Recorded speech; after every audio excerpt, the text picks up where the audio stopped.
Hey guys, Brian with HTG here, and we're back with more LEGO 2K Drive. In this video, we're going to cover all the experimental battery locations scattered throughout Big Butte County. That's right, all 15 of those glowy little, I guess they look like batteries. They almost look like some sort of like toxic sludge or something encased in a tube, but we'll call them batteries because that's what they call them. And just a quick reminder, we have quick links down below in the video description.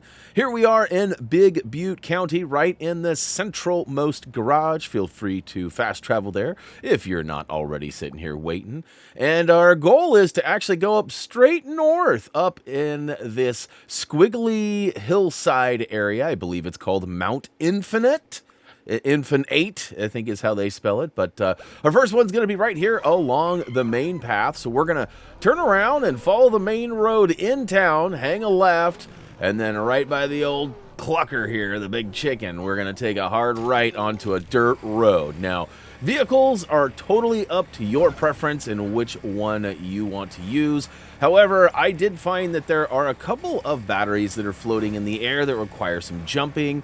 And this vehicle is actually labeled as a pretty decent jumper, which I guess maybe I needed to tone it down a bit, because one of them actually took me about 20 attempts. Now, luckily, I'm a pretty good editor, and I was able to edit all that out, and you wouldn't have even known had I not have told you, but anyhow. Here we are up by the Party Crasher on the go task, and right behind this giant car battery, there's actually the first of 15 of our experimental batteries. Now, as per usual with our collectible videos, I'm always going to target the general area with the waypoint marker, then I'm going to roll to the actual collectible, remove the marker, and show you exactly what my location is, because although Tyler P did an awesome job of marking them, sometimes I don't actually nail the points on the map. Sometimes I'm just a wee bit off, so I feel like that's the best way to do it. The quick links will get you to the beginning of the journey, and then you follow it along till the end and watch me collect each one. All right, the second one's actually just right around the corner behind this main building. I think it's some sort of a gas station,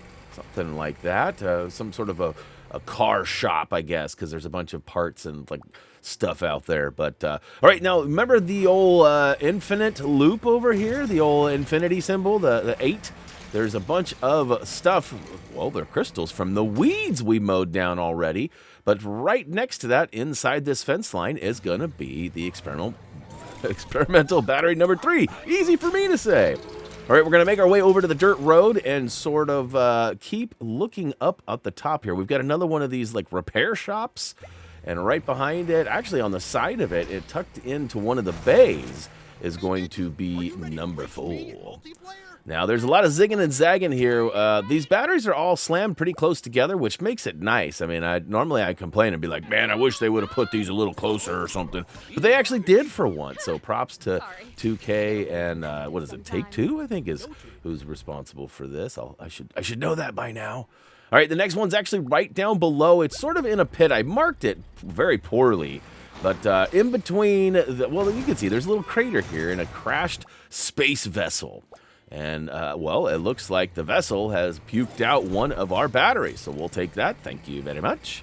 Now let's make our way back to the road, and we're going to square up with this jump. And you can actually see there is a buck up there as well as a battery. Now, when we come back here, luckily for me, there's that big marker that blocked. You couldn't see. That's the one that took me a whole bunch of jumps.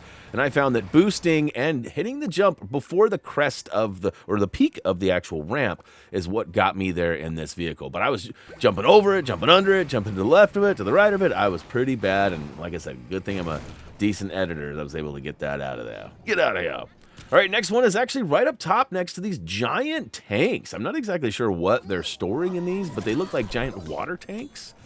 And it's just going to be sitting right there amongst the peeps. And we're going to turn around and take a quick look over at that satellite across the way. That's going to be a good marker to go to the right side of. And there's a small little building over against the wall here. And just like all the others, tucked in the back corner is going to be number 8. We're making great time here. The next couple of collectibles on this map area are actually quite a lot more. They're plentiful, we'll say. 25 and 50 are the counts instead of these 13 and 15s, these small fries, which is kind of why we did them in this order, from smallest to largest. All right, number 9 is actually hiding in a little stall here, a gated stall right below a giant satellite. And we're going to go right back over. Like I said, we be zigging, we be zagging, collecting all these things. This next one is actually right in the center of a small little, I guess it's a little windmill? I don't know if we'll call it a windmill, but it's definitely a giant fan, man. We'll go ahead and smash into the base, and look at that. We've got number 10. Now, right around the corner, actually just across the way here, is going to be a large area of corn. And although my jokes are really corny, we've got to drive inside it to get the number 11 experimental battery. Yeah, I know. Bad joke, Brian. All right, we're getting to the point where my waypoint marker isn't really allowing me to place them because they're so close to where we are. These batteries are stuffed almost too close together. Now, this next one, I just simply used boost. I didn't hit the jump button, and it launched me right off, and it was seemingly perfect. So if you are using this giant beast of a vehicle, feel free to just try and boost it. And the next one's actually tucked inside or at the base of a satellite. Pretty easy. You can see it from quite a ways away. This big rig gets stuck in there, though. Be careful. I almost couldn't get out. All right, the next one's actually on a jump ramp behind us. Now, it almost looks like I could just boost and grab it. The problem is that it's actually on this side of the jump, so I got to go back to the other side. There's one of those rainbow bricks. We'll be back for you shortly, sir. And, all right, so we've got our approach for the ramp here. And this one does require boost, and we did jump on this one as well. Boing! And let's see here. We whip it around. And the last one is actually right up on this ledge, only requiring boost. So you know you're heading the right way if you're right under one of the rocket jetpacks. You can see a rainbow brick out to our left, but don't get distracted with that just yet. We're going to go ahead and take on the experimental battery number 15. This one I just boosted. I almost didn't grab it, but I got lucky. This thing is pretty tall, so I think that's what helped me get there. All right, guys, we have officially finished up the experimental batteries found all over Mount Infinite. And, yeah, big shout out to you guys for watching. Big shout out to Tyler P for creating all of the guide locations for this. It's been quite a journey for both of us, and we're only just beginning. So, hey, don't forget to check us out at HappyThumbsGaming.com. And as per usual, that's right, until next time.